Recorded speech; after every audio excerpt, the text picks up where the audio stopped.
Assalamualaikum warahmatullahi wabarakatuh. Om Swastiastu, Namo Buddhaya. Salam kebajikan dan salam sejahtera bagi kita semua. Siamo tutti fratelli. Kita semua bersaudara. Salam kemanusiaan. Hai sahabat Wira, apa kabar? Semoga sehat selalu ya. Pepatah mengatakan tak kenal maka tak sayang, dan tak sayang maka tak cinta. Izinkan saya untuk memperkenalkan diri. Hai semuanya, perkenalkan, nama saya Rahmat Gilang Siawan, perwakilan dari PMR Wira SMK Negeri 7 Surabaya. Sejarah masa lalu, perjuangan masa kini. Generasi muda adalah masa depan. Peperangan menimbulkan banyak korban. Pada masa penjajahan Belanda di Indonesia, banyaknya korban yang berjatuhan, sehingga memunculkan usulan untuk mendirikan organisasi Perhimpunan Nasional Palang Merah Indonesia. Ingin tahu sejarah Palang Merah Indonesia? Yuk simak baik-baik melalui storytelling saya.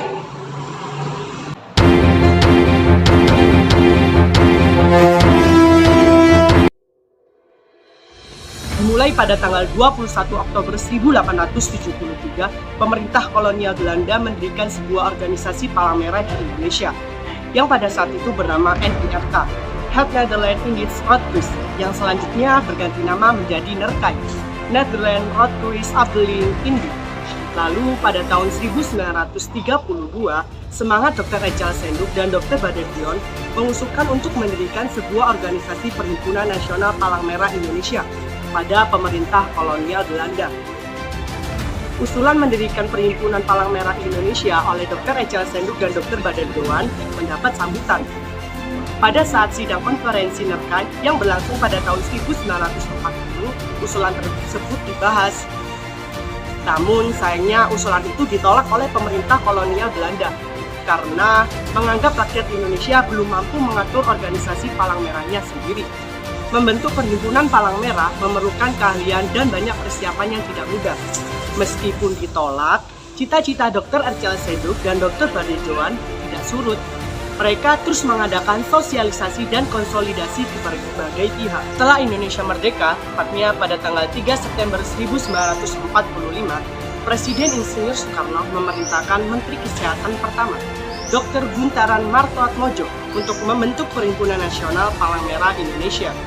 Atas perintah Presiden Insinyur Soekarno pada tanggal 5 September 1945, dibentuklah susunan kepanitiaan yang beranggotakan 5 orang, yang mana disebut sebagai Panitia 5, yang memiliki tugas untuk menyusun rencana pembentukan Perhimpunan Nasional Palang Merah Indonesia, dengan Ketua Dr. R. Mokhtar, penulis Dr. Badr Johan, dan beranggotakan Dr. Johanna, Dr. Marzuki, dan Dr. Sitanala. 1 bulan setelah Indonesia merdeka, tepatnya pada tanggal 17 September 1945, lahirlah Palang Merah Indonesia dengan Ketua Umum Dr. Andres Muhammad Hatta dan sekaligus menjadi Wakil Presiden Republik Indonesia pertama. Pada tanggal 16 Januari 1950, pemerintah kolonial Belanda membubarkan NERKAI dan menyerahkan asetnya kepada Palang Merah Indonesia. Pihak NERKAI diwakili oleh Dr. B. Van Fritz dan pihak Palang Merah Indonesia diwakili oleh Dr. Badr Johan. Dengan dikeluarkannya keputusan Presiden nomor 25/1950 tanggal 16 Januari 1950 dan dikuatkan dengan Kepres nomor 246 tanggal 29 November 1963 bahwa pemerintah Indonesia mengakui keberadaan Palang Merah Indonesia. Adapun tugas Palang Merah Indonesia yang telah ditetapkan, yaitu untuk mencegah dan meringankan penderitaan serta melindungi korban tawanan perang dan bencana alam tanpa membedakan agama, suku, bangsa, ras, warna kulit, jenis kelamin, golongan, dan pandangan politik sesuai isi Konvensi Jenewa tahun 1949. Pada tanggal 15 Juni 1950, Palang Merah Indonesia diakui oleh Komite Palang Merah Internasional atau ICRC, International Committee of Red Cross. Lalu pada Oktober 1950, Palang Merah Indonesia diterima menjadi anggota Perhimpunan Nasional ke-68 oleh Liga Perhimpunan Palang Merah dan Bulan Sabit Merah yang sekarang disebut sebagai Federasi Internasional Perhimpunan Palang Merah dan Bulan Sabit Merah atau IFRC, International Federation of Red Cross and Red Crescent Societies. Pada saat ini, Palang Merah Indonesia telah berdiri di 34 provinsi, 474 kabupaten atau kota, 3.704 kecamatan, dan kurang lebih 1,5 juta sukarelawan yang siap melakukan pelayanan. Adapun struktur kepengurusan Palang Merah Indonesia dari tahun ke tahun. Dr. Handres Muhammad Hatta tahun 1945 sampai 1946. Sutarjo Kartohadikusumo tahun 1946 sampai 1948. BPH Bintoro tahun 1948 sampai 1952. Profesor Dr. Badar Joan tahun 1952 sampai 1954. PAA Paku Alam 8 tahun 1954 sampai 1966. Letnan Jenderal Basuki Rahmat tahun 1966 sampai 1969.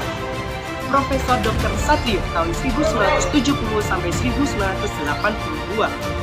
Dr. Suyono Sumodimojo tahun 1982 sampai 1986. Dr. Haji Ibnu Satawa tahun 1986 sampai 1992. Siti Hardianti Indra Rukmana tahun 1992 sampai 1998. Marti Muhammad tahun 1998 sampai tahun 2009.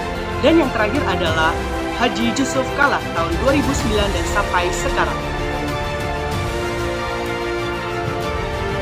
Jadi itulah Sahabat Mira, sejarah Palang Merah Indonesia yang saya jelaskan melalui storytelling saya.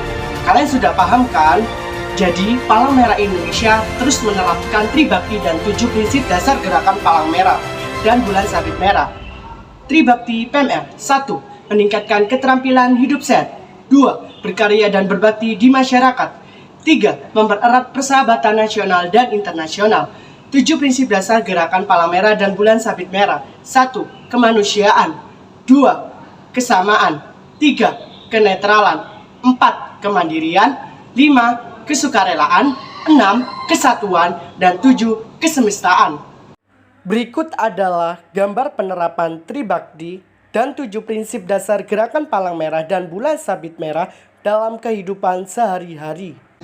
Jadi kesimpulannya Sahabat Mira, kita sebagai Palang Merah remaja, kita harus mengenal, mengetahui, memahami, dan menghafal gerakan Kepalang Merahan, meliputi gerakan Kepalang Merahan dan Bulan Sabit Merah Internasional, lambang dan fungsinya, sejarah Palang Merah Indonesia, Tribakti, dan 7 prinsip dasar gerakan Palang Merah dan Bulan Sabit Merah.